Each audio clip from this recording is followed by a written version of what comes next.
레위기 7장 말씀을 함께 살펴보겠습니다. 오늘도 주신 말씀 속에서 우리가 하나님을 어떻게 예배하는 자로 살아가야 될지를 깨닫고 큰 은혜 가운데 나아가는 복된 하루가 될 수 있기를 간절히 바랍니다. 레위기 7장 말씀을 볼 텐데요. 레위기 7장의 말씀은 어제 우리가 살펴본 6장의 후반부, 다시 말해 6장의 8절 이후부터 시작되는 말씀과 함께 묶어서 볼 필요가 있습니다. 6장 8절 이후부터 마지막 7장 마지막 절까지 이제 지금까지 다루었던 레위기의 그 5대 제사들과 관련된 부가적인 추가적인 상황들과 지침들의 내용들을 함께 다루고 있기 때문입니다. 그래서 6장 8절을 가서 보시면 이 말씀이 먼저 누구에게 주어진 말씀인가 하는 것을 우리에게 말씀해 주는데 이렇게 시작합니다. 여호와께서 모세에게 말씀하여 이르시되. 그런데 9절로 이어지는 말씀을 보면 모세에게 말씀하시면서 또 특별히 이것을 듣는 대상들이 누구인지 그 대상이 앞에서 제사의 규례를 설명할 때와 조금 달라지는 것을 보게 됩니다. 9절에 어떻게 시작됩니까? 아론과 그의 자손에게 명령하여 이르라. 그러니까 아론과 그의 자손들에게.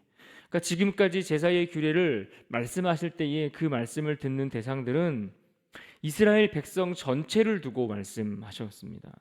그런데 지금 이제 마지막 제사 규례를 정리하면서 그 정리하는 부분들에 대해서는 아론과 그의 자손들에게 들으라 이렇게 말씀하고 이야기를 전하고 있다라는 이야기입니다. 그러니까 지금 제사 규례에 대한 부가적인 이 규례들이 있어서 추가되는 사항들, 그러한 지침들도 있겠지만 특별히 어떤 부분에 초점이 맞추어졌다라고 볼 수 있을까요? 그것은 바로 제사의 직무를 맡아서 그것을 집례하는 제사장의 역할, 제사장이 이 제사를 드릴 때에 어떤 역할들을 하고 어떻게 행동해야 하는가, 이 부분이 조금 더 부각되어 있다라는 것을 우리가 짐작해 볼 수 있습니다. 지금까지는 백성들이 제사를 어떻게 드려야 하는가에 초점이 맞추어져 있다면 이 마지막 부분에는 제사장이 그 제사를 위해 어떻게 행동해야 하는지를 다루기 때문에 주로 제사의 절차나 또 제사의 방법들, 그리고 제사를 드리고 난 이후에 그 제물들을 어떻게 처리할 것인가, 이러한 것들의 내용들을 다루고 있다라고 할 수 있습니다. 대부분의 내용들을 우리가 앞에서 다루면서 함께 포함해서 이 내용들을 생각해 보았습니다. 그래서 오늘 말씀 속에서 우리는 그 내용들 중에서 몇 가지 의미들을 우리가 중심으로 그 교훈들을 함께 살펴보고자 합니다. 먼저 생각해 볼 것은 하나님께서 지금 모세를 통해서 말씀하시는 이 말씀 속에서 특별히 제사장들에게 제단의 불을 유지하는 방법들, 그리고 제사장의 복장들, 이러한 것들에 대해서 세세하게 규정을 주고 있는 부분들에 대해서 우리가 주목해 볼 필요가 있습니다. 6장 10절에 보시면 이렇게 말씀합니다. 제사장은 세마포 긴 옷을 입고 세마포 속바지로 하체를 가리고 제단 위에서 불태운 번제의 젠을 가져다가 제단 곁에 두고. 그러면서 12절로 넘어가면 6장 12절에 이렇게 시작합니다. 제단 위에 불은 항상 피워 꺼지지 않게 할지니. 그러니까 제사장들이 하나님 앞에 나아가 거기에 합당한 제사장의 복장들을 잘 갖추어서 이 제사를 집례하는데, 특별히 이 제사장들로 하여금 매일 번제를 드리도록 그렇게 말씀하고 있다라는 겁니다. 특별히 아침과 저녁으로 매일 번제를 드리도록 했는데, 이때 이 제단 위에서 불을 제단에 가져와서 태우게 되는 그 제물들, 이 제물들을 태우는 데 사용하는 그 불을 꺼지지 않도록 하라, 이렇게 말씀하셨다라는 겁니다. 여러분, 왜 불이 꺼지지 않도록 하라라고 말씀하셨을까요? 레위기 9장 24절에 보면 이런 말씀이 있습니다. 레위기 9장 24절에 불이 여호와 앞에서 나와 제단 위에 번제물과 기름을 사른지라 온 백성이 이를 보고 소리 지르며 엎드렸더라. 매일 그들이 제사를 드리면서 특별히 제단 위에 불이 꺼지지 않도록 해야 했는데, 왜 그런가 하니 바로 이 제단 위에서 그 제물들을 태우는 그 불은 다른 것에서 나오지 않고 바로 여호와께로부터 나온 불이었기 때문에 그렇다라는 이야기입니다. 그러니까 지금 제사를 드릴 때에 제물을 태우는 불은 아무 불이나 가져다가 그 불로 그 제물들을 태우면 되는 것이 아니었다라는 이야기입니다. 그럼 누구로부터 온 불을 가져다 사용해야 된다는 겁니까? 오직 여호와께로부터 온 불을 가져다가 사용해야 했다라는 이야기입니다. 하나님께로부터 온 불이었기 때문에 그것을 꺼트리면 안 된다라는 이야기입니다. 사랑하는 여러분, 우리가 하나님께 나아가는 길은 사람의 어떤 방법들이나 사람들이 정한 어떤 사람들에 의해서 마련된 어떠한 그러한 수단들을 통해서 되어지는 일이 아닌 것을 우리는 기억해야 합니다. 오직 성령의 불이 우리 가운데 붙여지고 임할 때에, 다시 말해 성령의 역할과 성령님께서 하시는 그 힘과 능력으로 인해서 하나님께 나아가는 그 길이 우리에게 마련되고 또 가능한 일이라는 사실을 우리는 기억해야 합니다. 그러므로 여러분, 우리가 그런 의미에서 하나님을 예배할 때 어떤 예배가 되도록 우리가 힘써야 하겠습니까? 성령의 불이 우리의 예배의 그 제단 가운데 꺼지지 않고 늘 활활 타오를 수 있도록 그것을 우리가 힘써 기도해야 합니다. 왜냐하면 하나님의 사역은 결코 인간의 방법이나 인간에 의해서 되는 것이 아니기 때문에 그렇습니다. 하나님께서 하시는 모든 일들, 하나님을 향하여 우리가 드리는 그러한 모든 일들은 다 하나님께서 하시는 사역들인 겁니다. 그러므로 우리의 예배를 회복하고자 할 때에, 우리의 예배를 새롭게 하고자 할 때에, 우리가 또 올 한 해를 시작하면서 이 예배를 강조하면서 우리가 어떻게든 예배를 회복해보자, 그렇게 말씀을 통해서 여러 차례 강조하고 우리가 배우고 있는데, 그런데 그 일도 누가 역사해야 가능하다는 이야기입니까? 오직 성령이 그 가운데 역사해야 가능하다라는 이야기입니다. 주의 제단에 성령의 불이 꺼지지 않고 그 불이 늘 타오르고 있어야만 가능한 일이라는 이야기입니다. 그러면 우리가 하나님 앞에 예배하러 나올 때마다 주께서 오늘도 우리 가운데 역사하셔서 성령의 불이 우리 심령 가운데 붙여지기를 우리가 사모하고 기대하고 그것을 간구하며 나아갈 수 있는 은혜가 있기를 간절히 바랍니다. 특별히 여러분, 제사장들이 그렇게 예배를 드리고 제사를 드리는데 매일 아침 저녁으로 그 번제를 드리라고 했습니다. 그런 의미를 우리가 조금 생각해 볼 필요가 있는데요. 아침과 저녁으로 매일 번제를 드렸다. 다시 말해 매일 하나님을 예배하도록 했다라는 이야기입니다. 다른 사람들은 몰라도 특별히 제사장들로 하여금 매일 예배를 드리며 하나님 앞에 나아가도록 그렇게 말씀하고 있다라는 이야기입니다. 그런데 오늘날 우리가 어떤 존재로 이 땅을 살아가도록 하나님께서 허락하셨습니까? 우리 또한 제사장의 역할을 감당하도록 하나님께서 부르셨다라고 성경은 말씀하고 있지 않습니까? 그런데 여러분, 생각해 보십시오. 매일 예배를 드리라고 했는데 우리는 오늘날 많은 예배를 드리면서 뭐라고 이야기합니까? 예배가 너무 많아서, 너무나 많은 예배를 너무 자주 드리기 때문에 우리의 예배가 밋밋하고 너무나 익숙한 예배, 너무나 뻔한 예배를 드리고 있다라고 핑계를 댄다라는 이야기입니다. 그런데 보십시오. 오늘 성경은 하나님께서 제사장들에게 무엇을 말씀합니까? 매일같이 아침과 저녁으로 제사를 드리라고 말씀하고 있다는 겁니다. 그러니까 제사가 많아서, 다시 말해 예배가 많아서 너무나 자주 예배를 드리기 때문에 우리가 전심으로 온전한 예배를 드릴 수 없다라고 이야기하는 것은 합당한 이유가 될 수 없다라는 겁니다. 여러분, 우리가 하나님을 온전히 예배하지 못하는 이유가 무엇입니까? 그것은 우리가 예배하는 그 하나님, 그 하나님의 존재가 어떠한 분이신지를 우리가 온전히 알지 못하기 때문입니다. 하나님을 제대로 깨닫지 못하기 때문에 우리가 하나님을 온전히 예배하지 못하는 것이지, 예배가 많아서 우리가 예배를 자주 드리기 때문에 이것은 합당한 이유가 될 수 없다라는 겁니다. 아침과 저녁으로 매일 예배하라고 말씀하셨습니다. 이것은 우리가 한 가지 더 의미를 덧붙여 본다면, 매일 예배한다는 것은 우리가 살아가는 모든 날들이 곧 예배하는 날들이 된다라는 의미를 우리가 깨닫게 해 줍니다. 내가 살아가는 내 삶의 모든 시간들이 하나님을 예배하는 삶이 되어야 한다라는 이야기로 이해할 수 있는 겁니다. 그러니까 우리가 평생을 살아가지만 우리가 평생을 살아가는 그 시간 동안 우리가 한순간도 예배하지 못할 순간이 없음을 우리는 기억해야 합니다. 우리의 모든 순간은 하나님을 온전히 예배하는 날들이고 또 그러한 삶이 될 수 있도록 힘써야 하는 것입니다. 그러므로 우리는 평생에 우리가 이 땅을 살면서 하나님을 예배하는 자로 살아가기를 힘쓰는 그러한 인생이 되어야 할 것입니다. 우리가 두 번째로 오늘 말씀 속에서 생각해 볼 것은 7장으로 넘어와서 생각해 볼 것이 있습니다. 그것은 제사와 관련된 규례의 마지막장인 이 7장에서 어떠한 제사를 이야기를 들려주고 있는가 하니 바로 속건제와 화목제와 관련된 이 두 가지 제사에 관련된 이야기를 들려주고 있습니다. 7장 1절을 봅니다. 속건제의 규례는 이러하니라 이는 지극히 거룩하니. 속건제의 규례를 말씀하시면서 거룩하다라고만 말씀하신 것이 아니라 지극히 거룩하다 이렇게 말씀하고 있습니다. 다시 말해 거룩한데 이 거룩함을 강조해서 말씀하고 있는 표현 아닙니까?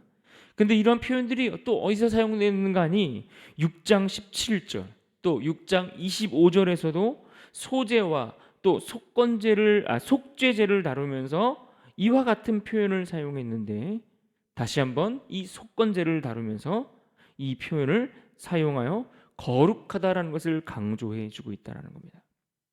여러분, 우리가 흔히 생각하면 하나님께 향하여 드리는 것들만 우리는 거룩하고 중요하다라고 생각할 때가 많습니다.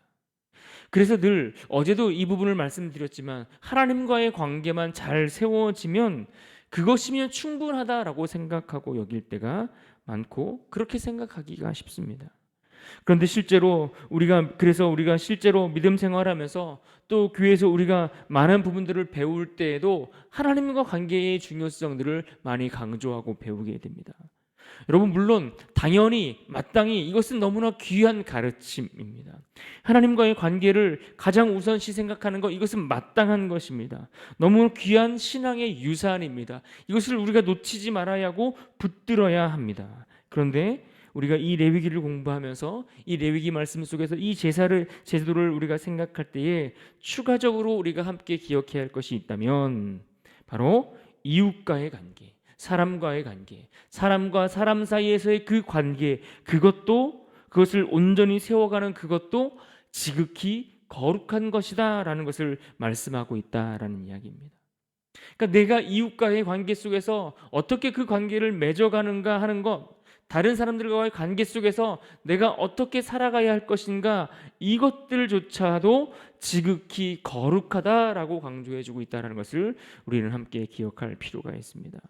그러니까 우리가 예배할 때 당연히 하나님을 찬양하고 하나님을 높여드리고 하나님 한 분께 경배하고 그분을 온전히 높여드리는 그 일에 집중해 예배를 드려야 하지만 그렇게 한다고 그 예배가 온전한 예배로 끝나느냐? 그렇지 않다는 겁니다. 하나님을 온전히 예배함과 동시에 다른 성도들을 돌아보고 다른 지체들의 안부를 살피고 함께 교제하는 것, 이것도 지극히 거룩한 제사다, 이렇게 말씀하고 있는 것을 우리가 기억해야 합니다. 어제 우리가 6장에서 다룬 것처럼 이 속건제는 특별히 하나님께 대해서도 마찬가지지만 이웃과의 관계 속에서 특별히 이웃의 재산들에 대해서 피해를 입혔을 때에 어떻게 해결해야 될 것인지 그 죄의 문제를 다루고 있다라고 말씀드렸습니다. 그러니까 이 속건제도 마찬가지로 이웃과 관련된 제사라는 사실을 우리는 기억할 필요가 있는 것입니다.